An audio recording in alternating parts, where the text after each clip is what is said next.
Hello, and welcome to another update video on Bitcoin. I want to take a moment to take a look at the daily chart first. We covered the larger time frame. I think it was only yesterday. Yeah, we took the opportunity, yeah, because it was quiet yesterday, to zoom out, take a look at the weekly chart, and talk about what could happen in a bear market and so on.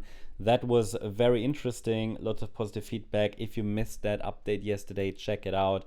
It was on this channel. What I want to do here now on the daily chart, we'll first take a look at the context, what's going on with Bitcoin there, and then we can also take a look at the smaller time frame. I also want to take a quick look at Bitcoin dominance.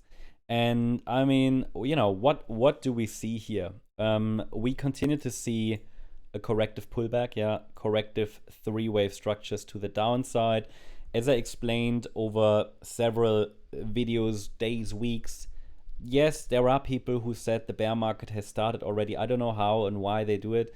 It is possible, yeah, but again, we're not here for possibilities. We're here for probabilities. At every juncture, you will now find people who say the bear market has started, just so they are right in the end, and then they do it again, and in the end they say we called it, but they said it 10 times, right? So it's kind of useless. My approach is I always want to be aligned with price action. We want to wait for confirmation before we confirm anything.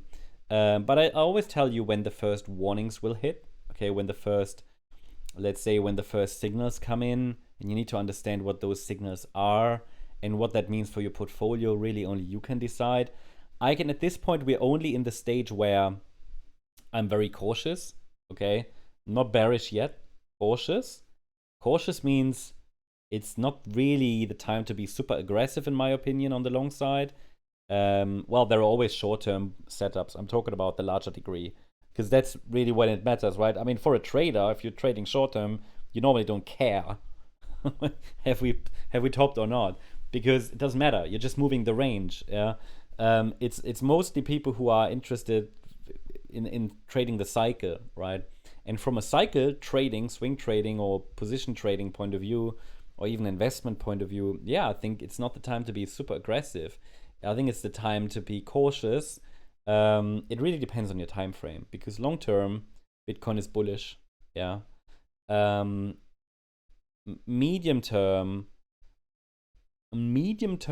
I think there's a bit of uncertainty, because medium term we should be sliding into a bear market. In the very short term, I think the trend is still up, right?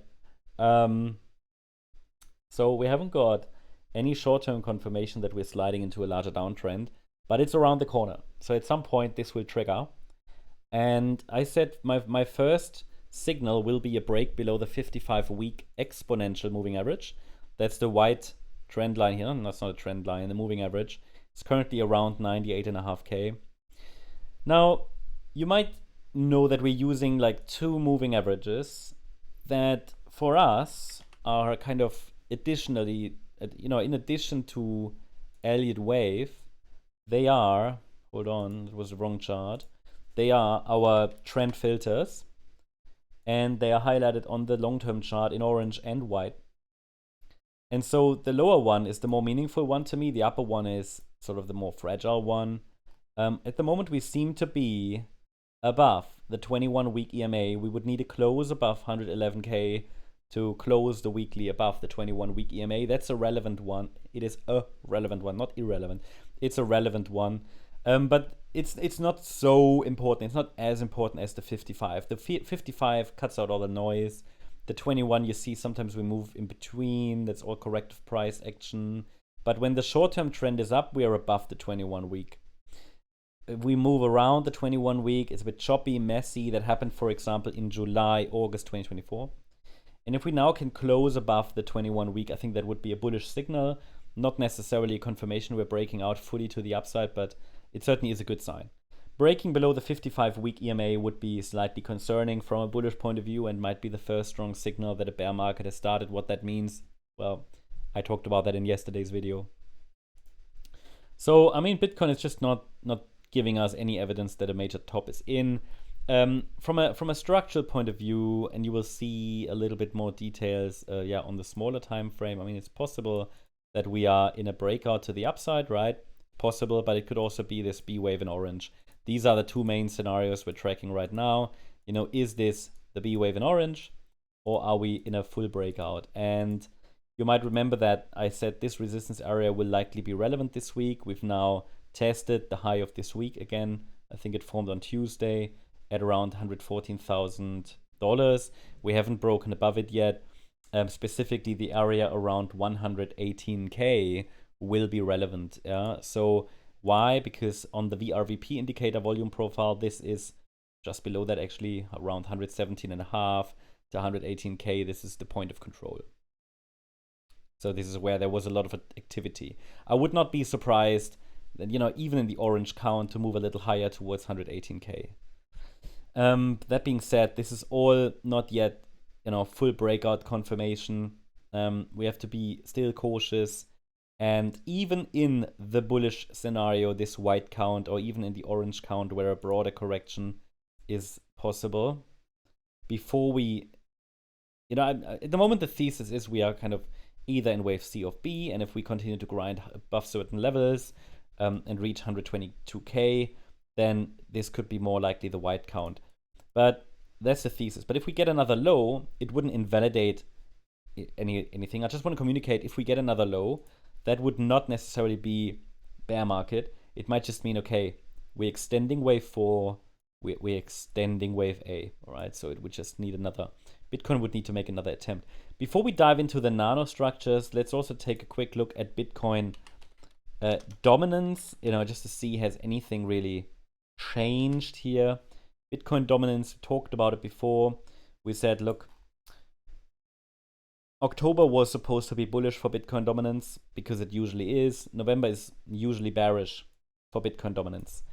We have already reached all targets in October. It was very fast. It happened on the 10th of October. We could climb a bit higher in the very short term, but that's kind of uncertain, right? We don't need to. It did what it needed to do in October, so if we now break down, shouldn't be a surprise. The resistance area is on the chart. You can't get more precise with Bitcoin dominance. Doesn't make any sense to add any microstructures here to the Bitcoin dominance chart. It really doesn't make any sense. Already what I put on here is already speculative, right? It's just, I just want to highlight, look, in the yellow count, this could have been the B wave top, and maybe we're coming down 1, 2, 3, 4, 5.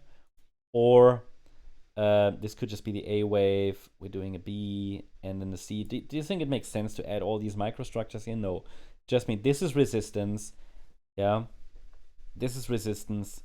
And we need a break below 57% to suggest really that we are starting to break down.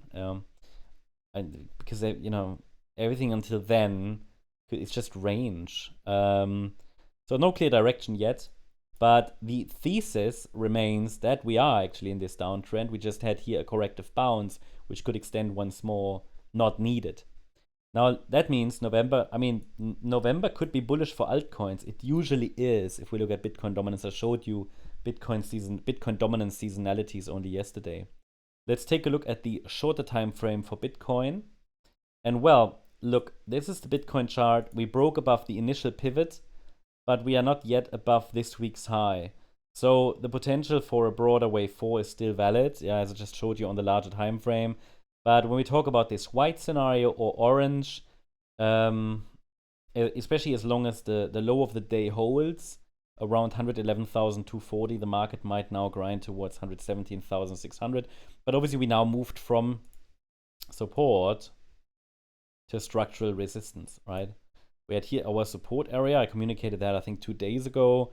And this here was our Fibonacci resistance. Okay, we broke above it. But again, that's, it's just a Fibonacci resistance area. That definitely opens the door to 117,600. But we're now only at the next swing high here. Okay, we need a break above this now as well. Get some momentum in. For now, it looks like we might be moving towards 117,611. But now, obviously, the risk is high again for a breakdown because the Sunday pump could be a fake pump. So we just moved from support and resistance. That's all. We are still, I don't think we see much impulsive price action yet. But for now, it's holding all support levels. And the nearest key level I can offer from a bullish point of view is this, 111,240 level, the swing low of the day. That's the update on Bitcoin. Hope you liked the update. If you did, please hit the like button, leave a comment, and subscribe. And if you're interested in additional updates, then also check out our other channels. For example, the More Crypto Online channel, where we cover Bitcoin also every single day. Thanks so much. Bye-bye.